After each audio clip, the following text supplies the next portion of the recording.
35 वर्षीय जितेंद्र पंडित हा गेल्या अनेक वर्षांपासून आपल्या सासरच्या घरीच राहत होता।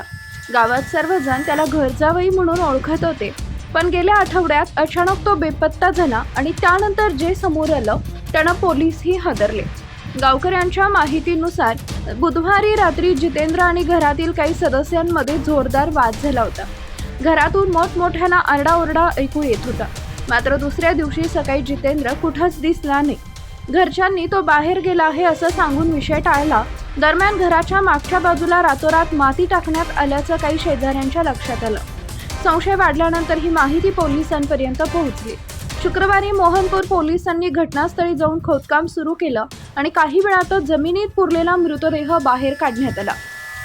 पोलिसांना सर्वात जास्त धक्का बसला तो खड्ड्यात सापडलेल्या मिठांच्या पाकिटांमुळे। प्राथमिक तपासात मृतदेह लवकर कुजावा म्हणून मोठ्या प्रमाणात मीठ टाकण्यात आल्याचा संशय व्यक्त करण्यात आला।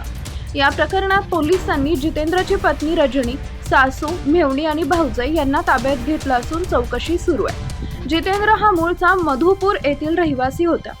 लग्नानंतर काही महिन्यातच तो सासरी राहायला आला होता। त्याला 2 लहान मुलं असल्याची माहिती समोर आली आहे। गावातील काही लोकांच्या मते जितेंद्रला दारूचं व्यसन होतं आणि अनेकदा तो घरात भांडण करत असे। काहींनी घरातील महिलांसोबत त्याचं वर्तन चुकीचं असल्याचाही संशय व्यक्त केला। मात्र पोलिसांनी या चर्चांना अधिकृत दुजोरा दिलेला नाही। दुसरीकडे पत्नी रजनीनं पोलिसांना दिलेल्या जबाबात तो नशेत गच्चीवरून पडला असा दावा केलाय।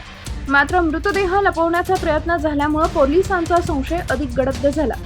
तपासादरम्यान आणखी एक माहिती समोर आली। स्थानिक पोलिसांच्या मते यापूर्वीही जितेंद्रवर काही गंभीर आरोप झाले होते आणि तो 2दा तुरुंगात जाऊन आल्याची माहिती मिळाली आहे। सध्या फॉरेन्सिक टीमनं घटनास्थळावरून नमुने गोळा केले असून पोस्टमॉर्टम अहवालानंतर मृत्यूचं नेमकं कारण स्पष्ट होणार आहे।